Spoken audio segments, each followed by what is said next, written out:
We continue our coverage then of the country's festive season safety campaigns around the country, putting our focus this time on Limpopo, where the Deputy Minister of Police, that's Boshielo, is leading a safer festive season operational inspection tour. The Deputy Minister joins us live now for more on this tour.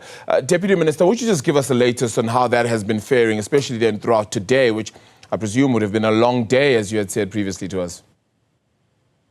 Thank you very much. Good evening, and good evening to all your viewers. Today we had our program at Mankweng because we have realized that there's high crime, and that's why we identified it. We had a multidisciplinary program where almost all the departments were involved. And in terms of the successes that we can say now, is that 1,245 people were searched, 588 cars were also searched, traffic summons of about 38 were issued, which amounted to 2,460. 6 cars were compounded because they were not roadworthy, and 8 illegal immigrants from Zimbabwe were arrested because they did not have documentation. Yeah, one imagines that this situation in itself, Deputy Minister, is less than ideal. Do you have the sufficient personnel to be dealing with the situation, not just in the area you went to, of course, but certainly around Limpopo as well? Yes, remember, of recently we just had constables who graduated. The minister was in Pretoria, where most of the graduates, the constables, came from, more than 2,000. I was in Boshielo and also in Philippi, where a constable graduated. So we are also coming together with traffic officers, Metro Police, Amapanyazas, border management, and community policing forums, and anybody who really want to come and assist us. So from where I am, we will be able to deal with the situation. Yes, tough as it is, but I think working together we can do more. Yeah, what has been some of the issues that have really plagued or have been of major concern to some of the officers on the ground as well? What is it that they're facing the most of here? And have sufficient sort of, do you think that more communication sort of needs to be had to motorists, to pedestrians and the like as well about their awareness during this time? Yes, this morning we were disturbed as we were about to start our parade in Mankweng. We had news that 7 people died on N1 to Butlokwa. There was a pile-up of cars, 7 cars piled up. There were 7 fatalities, and then 12 were then taken to Butlokwa Clinic, and 1 was airlifted because he was heavily injured. But immediately after that, after 20 minutes, another 5 cars at the same spot had another accident, and 1 was dead and 1 was injured. So what is worrying us, it seems people are not taking this issue of road safety very seriously. The issue of drinking and driving, I think it must be looked at. But also, if you are driving a long distance and you are tired, take your time, just get a stretch or drink some water, and then continue with the driving. If you think you are tired, just take a nap and then continue with that. The third one is that people are just walking around on the road, and there's a lot of pedestrians that are also crashed, and they die because they don't look at cars that are coming. So those are some of the things that are worrying us. But in terms of the safety, we went to Paledi Mall in Mankweng. You would have seen how our officers were, embraced by everybody. For the first time, they were telling me that they felt safe. They trust our police. They can shop, freely. Even their cars, they know now they were free.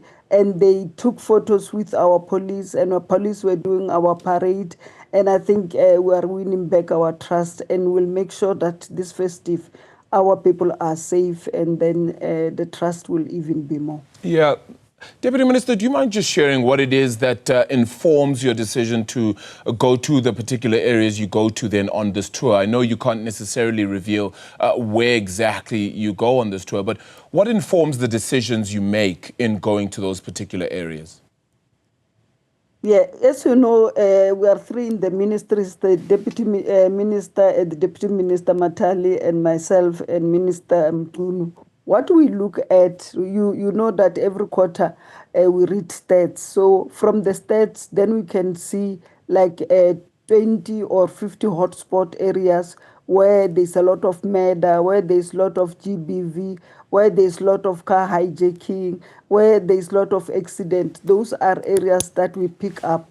And then where we need to use our intelligence and also our skills, we also pick up some of the areas like your cash in transit when we know it's December now. The PC of Limpopo was telling me now that towards midnight there's a lot of ATM bombings because people want money for the Christmas. So that's why we then deploy more. So I would not give you more, but these are some of the things that we look at as we plan for our safer festive. Yeah, one imagines that it becomes also a highly unsafe time, even perhaps for police officers themselves. And one wonders then, you know, is the department ultimately fully ready, whether it be in the need to apprehend those that have done wrong, or perhaps to, whether confiscate items to put through the administration of it all. Is the department fully ready then as we enter what is set to be an even busier time from here on? Yes, the department is ready. On Friday, I was in the northwest in Brett's area, and there were lots of things and illegal, if we're looking at passers and also getting illegal substances that we sometimes get, including illegal guns, we get them and confiscate them. And also we have technology where we put in your ID and even your fingerprints, and we can check whether you have done some wrongs or not. And there are so many things that we normally would put in place to help us to do. But like I'm saying, we have the capacity and we are busy doing it. Actually, people are commending us. They are feeling the men and women in blue. And we are pleased. Yesterday, I was in Kimberley, at the Kimberley Mall with the minister there. We were able to get even illegal people who were hiding inside some taxis at the back there, under the seats and everywhere. And people were happy and they were not complaining that the roadblock was wasting their time, but actually wanted us to do more. So, as I said, more than 4,000 graduated. Next year, we're also going to take in 10,000 constables. So as we go on every year, we're going to put it more. But also technology is coming into place. So you don't necessarily need only eyes and ears, but also the technology helped. In Mankweng, they were checking whether a car is car worthy using technology. They just put your car on the screen, and then everything is just set, whether your brakes are working, whether your ISIL is well, and all other things. And that's why you had 6 cars which were discontinued because they were not roadworthy. So I think we have the capacity, but we still need more, I would say. Well, it'll certainly be a tough task, but one that you're certainly looking up towards then, Deputy Minister. Appreciate your time this evening for joining us here on Newzroom Afrika, Newsfeed PM, the late edition then. Deputy Minister of Police, Boshielo, leading that safer festive season operational inspection